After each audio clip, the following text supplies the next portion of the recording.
Guys, welcome back to today's video. Today is Saturday, May 18th, 2024, and today we are going to be talking about the state of Arizona, a key and crucial battleground state between Ruben Gallego, the Democratic representative, and Kari Lake, the failed 2022 Republican nominee for governor, both of which are now seeking higher office in the United States Senate this coming November.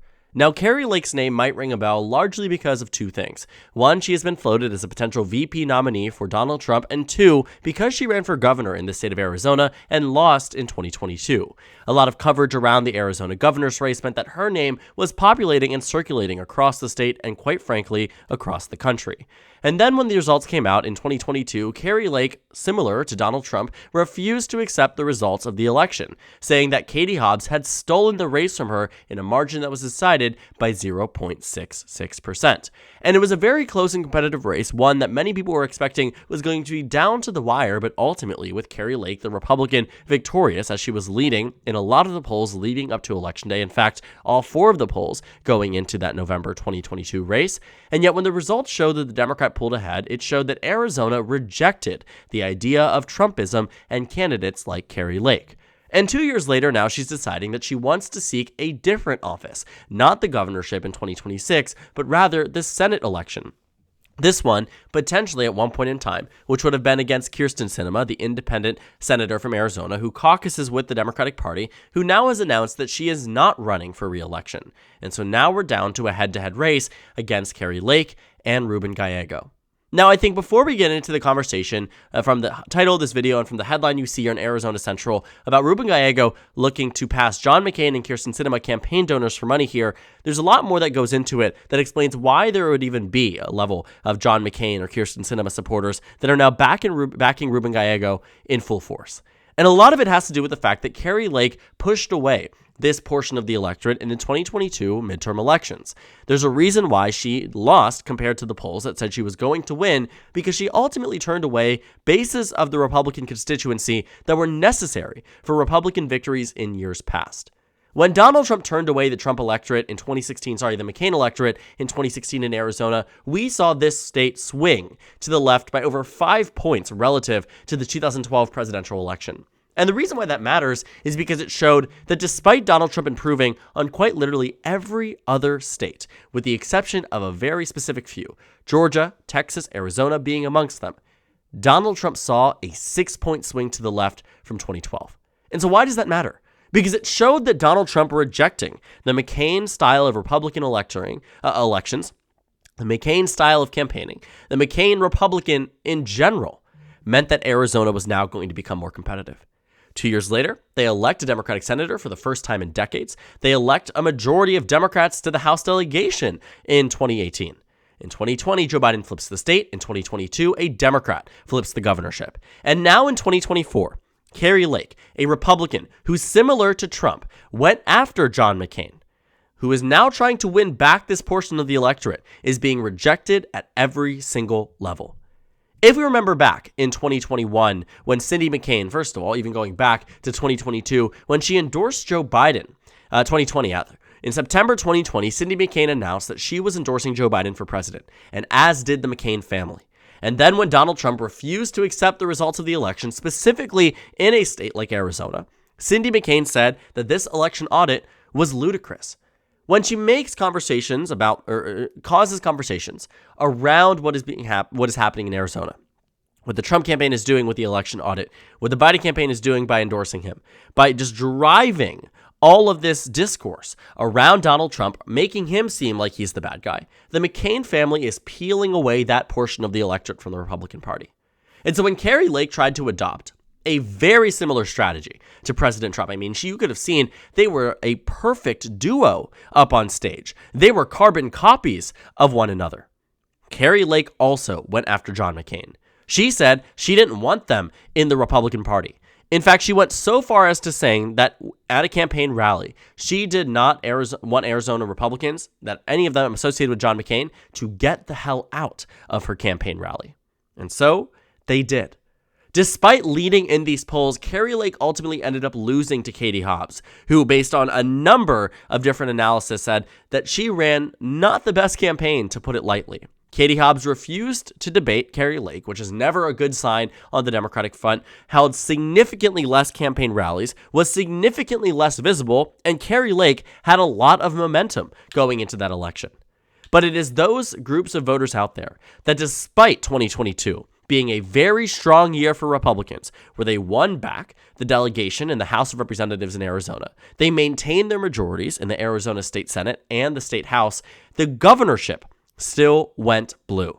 And that's because, of course, the Democratic base turned out, and 2022 was a year that was surprisingly strong for Democrats. But it cannot be ignored that a state that 10 years prior to this election was electing Mitt Romney to the presidency with over, nearly a 10-point margin in their favor, has now become a state that Biden can win on the national level and Democrats can win on the statewide level. And so it's very interesting to see that Katie Hobbs was able to take it away, but you have to think, it's the Democratic base combined with independent and Republican voters. And those voters very much included those previously John McCain supporters.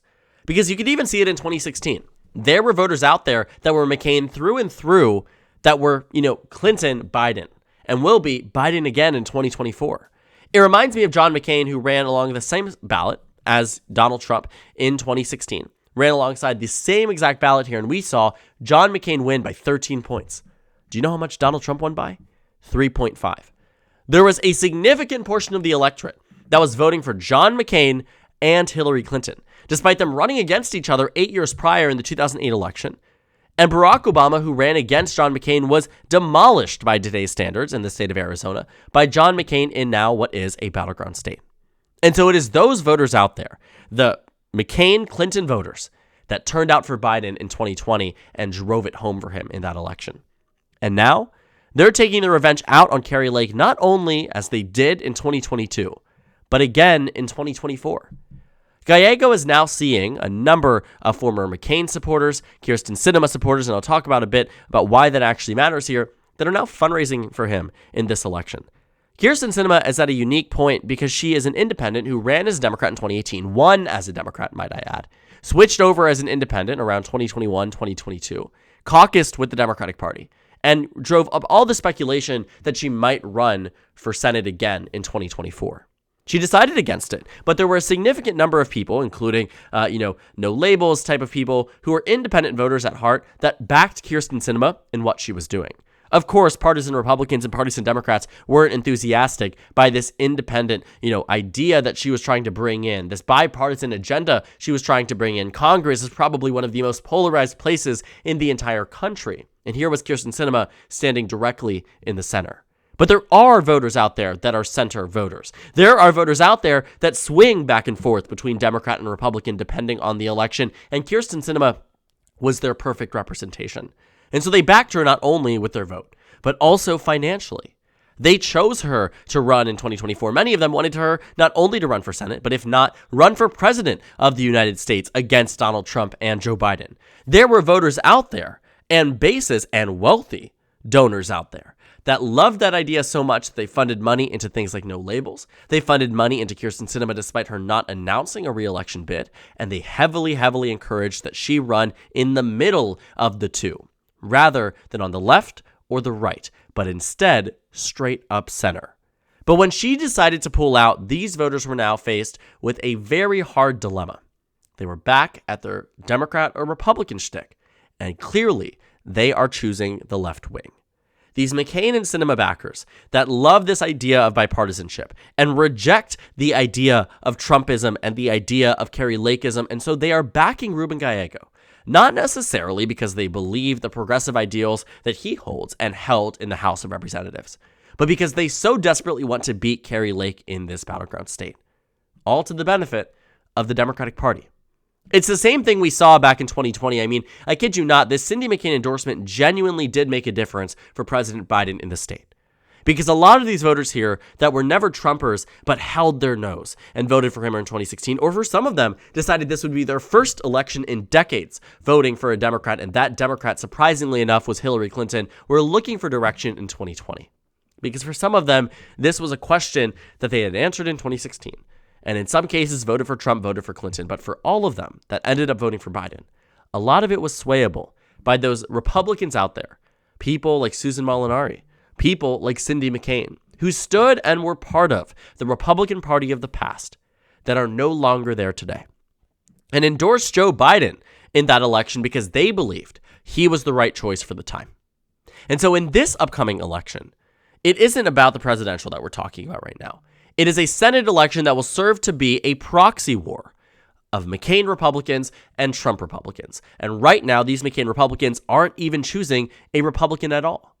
There is still time for the Arizona electorate to turn around and choose somebody else besides Kari Lake. But that isn't going to happen because the party that the Republicans have built in Arizona is very much embodied by the statement that Kari Lake made here, where she said that they need to get the hell out of the Republican Party. And so they did. There isn't an appetite for a McCain Republican in the Arizona GOP, but there absolutely is in the general election. But they just simply can't get there. And so their second best option, and they look at this not as a way because they identify with Democrats more, but that by demolishing this level of Republican support, Republican extremism, demolishing the MAGA type candidates as they did in 2018 with Martha McSally, as they did in 2020 with Martha McSally and Donald Trump, as they did in 2020 with Blake Masters and Kari Lake, as they will do again in 2024, potentially, with Donald Trump again and Kari Lake. It may finally tell the Arizona GOP that they need to revert back to the party of Romney, to the party of McCain, and surprisingly and, shockingly enough, to the party of Bush, because those Republicans won. And although they may be rhinos, I'm using air quotes here for, hopefully you can see them, you can't, obviously, but I'm using air quotes here, rhinos that are running the Arizona GOP or were part of the past Arizona GOP. Those were the electable Republicans. And as much as they want to be, right-wing through and through, you're never going to get there.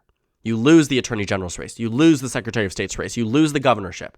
You're on track to lose the state legislature. You're on track to maintain Democrats in the U.S. Senate, maintain it as a blue state on the presidential level. I mean, we are at a point where the Arizona Republican Party is going down a pathway that there may be no return. To a point where now these McCain Republicans and Kyrsten Sinema independents, who are center voters. Ruben Gallego is left-wing. He is probably one of the most progressive Democrats running in the U.S. Senate races right now, and he is being backed by Republicans, independents, and Democrats in Arizona because Kari Lake is such a bad candidate. And when we look at a Senate map like this one, where these are my ratings, Arizona could easily, especially with the abortion referendum, go from a state that's lean blue to likely blue, especially with the financial backing that Democrats have today. Arizona could take off one portion of the math here for the Senate majority the Democrats no longer need to worry about if this momentum continues, if the level at which Ruben Gallego is receiving support continues. Because what it will result in is that Democrats will now have the opportunity, the money, the energy to focus on other battleground states, because Kari Lake being the Republican nominee might be enough at default to make Arizona remain a Democratic state on the Senate level. And so when you take away Arizona as a state that Democrats need to hyper-focus on, it means they can now focus on states like Montana, which they are on the verge of winning, and might actually be able to reallocate some of the time, energy, resources, field offices, whatever it might be, to states like this. Enough so that if Joe Biden is to win re-election, against all odds, Democrats could potentially maintain Senate control, could potentially win House control with residual effects of the abortion referendum and the down-ballot Senate race in Arizona to the House races, to the state legislative races. I mean, many different ways we could take this and look at it. And Democrats could do well based on their performance in Arizona. The last thing here that I think we have ignored largely in this video, that I think we were looking more to see what this meant for the race rather than, what it was doing, strictly speaking, in terms of finances. We can see in open secrets that Ruben Gallego has significantly out-fundraised Kari Lake. And that's because national Republicans don't look at this race as an all super competitive race. Because that's what they did in the governor's race, and they blew it. And that's what they did in the Senate race in 2022. And guess what? They blew it. And so when you look at this state again, Republicans know running the same candidate twice almost never wins. But that won't be for a lack of trying. But right now, Ruben Gallego has the money. He has the money to win, and he has the money for a reason. His financial base isn't just coming from Democrats. It's coming from those on the left, right, and the center. People that were supporting Kyrsten Sinema, she dropped, that were supporting John McCain, no longer the Republican Party of John McCain. And so now Ruben Gallego has this big tent group of support. despite being a progressive Democrat, despite being someone who likely would vote significantly to the left of Kyrsten Sinema and wildly to the left of John McCain, should he still be alive and hold this Senate seat. Regardless, though, that's not what these donors are focused on. They are focused on crushing the MAGA portion of the Republican Party, either in hopes that they bring back the John McCain, Mitt Romney-esque side of the GOP, on the other side, out of retribution for the comments that Trump, Kari Lake, and other Republicans have made at the expense of the McCain family, at the expense of Senator John McCain. So we will see what happens here. We will see if this ultimately ends up with a Ruben Gallego victory. Based on the numbers we're seeing right now, despite President Biden's lackluster numbers in Arizona, I would honestly say Democrats are on track for a very strong general election performance, especially against a candidate like Kari Lake. So thank you guys so much for watching this video. Make sure to comment down suggestions below. Subscribe on the left if you haven't already, and check out the Instagram and Twitter. At the bottom left of the screen, there's also a Discord server for you to go ahead and join. On the screen, there's a video you can watch, and then a playlist for my 2024 Senate election analysis videos. Again, thank you guys so much for watching, and I will see you all tomorrow.